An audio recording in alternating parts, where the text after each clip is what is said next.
Welcome back to the Kansas Speedway. One of the early leaders, Frank Kimmel, the ARCA champion, is on pit road. Kenny Wallace, he had a tire down. They're going to fuel the car as well. Rick, brand new racetrack, tire problems already. Left front sees a lot of heat. It might have tore it up.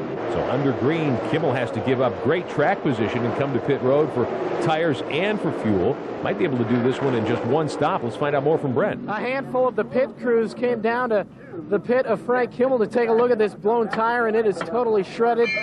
The Hoosier Tire people are taking a look right now, and boy, oh boy, a bad break for Frank Kimmel, who was in the lead, and obviously he's not now. Back up to you guys. Now that tire came apart in an odd place, Kenny, around at the top of the sidewalk. Rick, to me, the experience I have, that looks like too low air pressure. What that means is you start the race out. If Hoosier says, okay, we want 22 pounds in that left side, and you say, well, we're going to take her down to 18 pounds.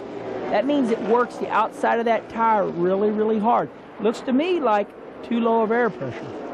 We will continue to watch that situation. I want to correct something we said a few moments ago. We mentioned that Kimmel and Hillenberg would be changing tires. They're really not. Hoosier, of course, is the tire of choice in ARCA as well as Winston West. And radials are in use here at the Kansas Speedway, so might not be much of an adjustment at all, tire to tire, for these teams that want to run both events. A couple of other drivers from the Winston West Series, Brendan Gaughan among them, will run the ARCA race a little later on too. Here's a battle for position a little deeper in the field here. We watch the 12 car of Austin Cameron working by Mark Reed. So Reed had made an early jump up the standings, but now he's backpedaling. And there's Herschel McGriff swinging by in the 04. Portengay, part of that group of cars. There's Eric Norris now working by Troy Klein. He tucks in behind Portengay and Sammy Potashnik for position. Hey, and that's our hometown hero from Sykeston, Missouri. Sammy Potashnik running real well, just passed all those cars. Here comes Norris now to the high side of the 3-car Portengay as they hit the start-finish line one more time. Klein in the mix, too. This is for 9th, 10th, 11th, and 12th here in the early going at Kansas. And I tell you what, Portengay thinks he's trying to take the lead right now. Look at him on the inside right there. I mean, it doesn't matter if you're leading, running 8th, 9th, or 10th. And that's what he's doing right now, and he's trying to go for it. Good battle for position down the back straightaway here. Potashnik at the front of that group of cars, the Lucas Oil machine.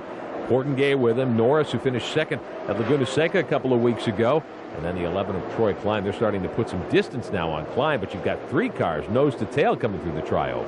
Rick, I'll tell you one thing I do like about Portengay is he's eating that white lineup. Let's watch him when he goes into turn 1 here. Let's see if he gets down. Yeah, look at there. Look at that. And look at that speed he catches. Gets a wheel down below the line there. Now, does that give you better exit speed from the corner when you're down that low? I tell you, there's something about that white line. It's hard to explain to the people in the grandstands, but it's like stick 'em. Wow, he chopped the corner there. You got to be careful. If you get too low, it'll make that left rear tire real light and bring the car around on you to spin out. But he's judging it just right. It's like stick 'em down to that white line. Sometimes can be really adhesive and really stick the car good, enable you to get in the gas quick. Now you can see there Brendan Gaughan has slowed way down, and here's the leader, Jason Small. He's gotten out of the gas too. Kenny, they're waving a caution flag. This is going to be a competition yellow mandated by NASCAR. Yes, we talked about this earlier before the race, Rick. You know, we knew this was going to happen. We've already seen that in just 15 to 20 laps. Frank Kimmel already had problems with his left front tire. So this is a safety measure that NASCAR has brought in. We applaud them for it. These guys are going to have an opportunity to come down and look at their tires because this is a new racetrack. It's a new territory, and everybody's got to be easy, and they're going to adjust their chassis now, and hopefully we won't have no more tire problems. Now, this is a 1.5 mile high-banked racetrack, and it's very hot, of course, in Kansas City, Kansas at this time of the year. So track temperature's plenty high today, and that can play havoc with tires. Small will lead the field down onto pit road. The crews will jump the wall and take a look at the tire wear. The Hoosier engineers will also want to see what kind of tire wear they're getting at all 4 corners of these cars. So you can expect these teams to change 4 tires, I would imagine, 25 laps into the race. Most definitely change all 4 tires. You know, Rick, look at this camera view. I mean, what great pits at a new racetrack. I mean, they've done their job. Here's Jason Small going to put 4 tires on.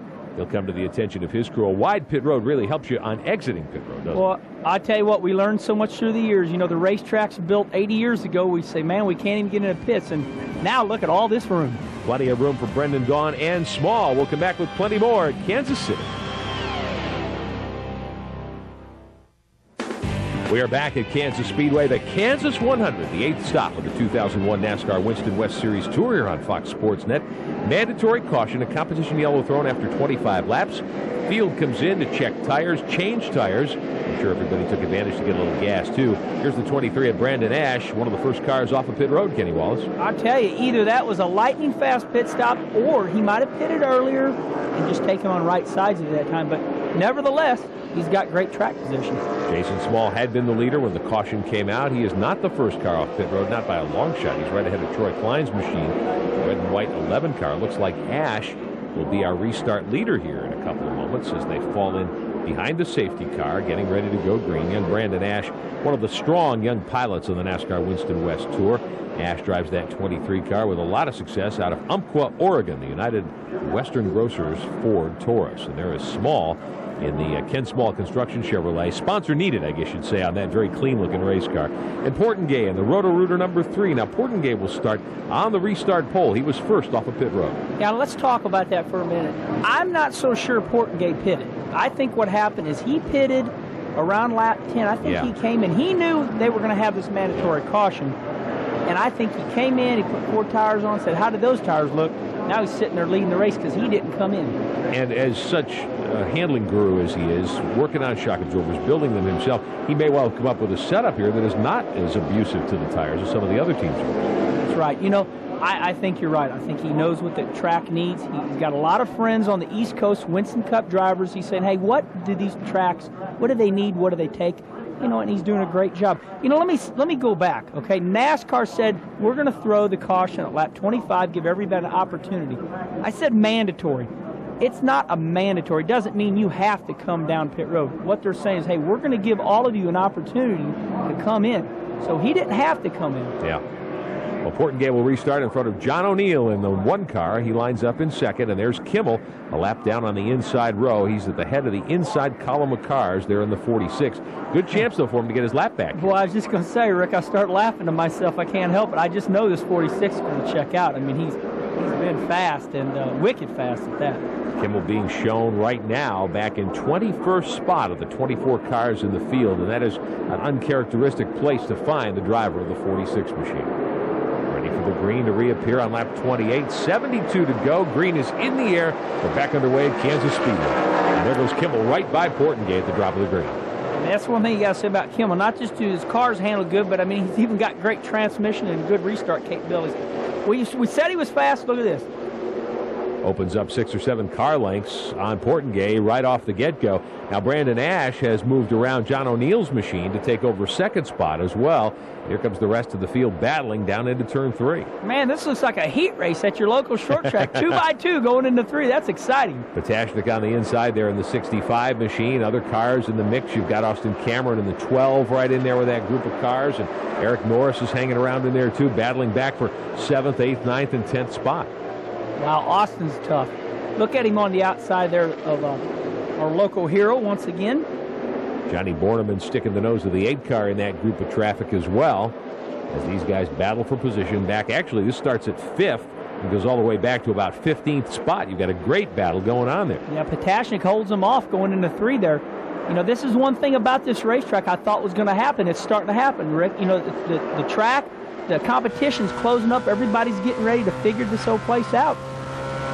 Almost 30 laps into it. Yeah, Brendan Gaughan in that 16 car back in 9th right now, and he's trying to move up. Plenty of room to race here, especially through that front straightaway tryover. I believe I just heard him hit the rev limiter. Let's stay tuned.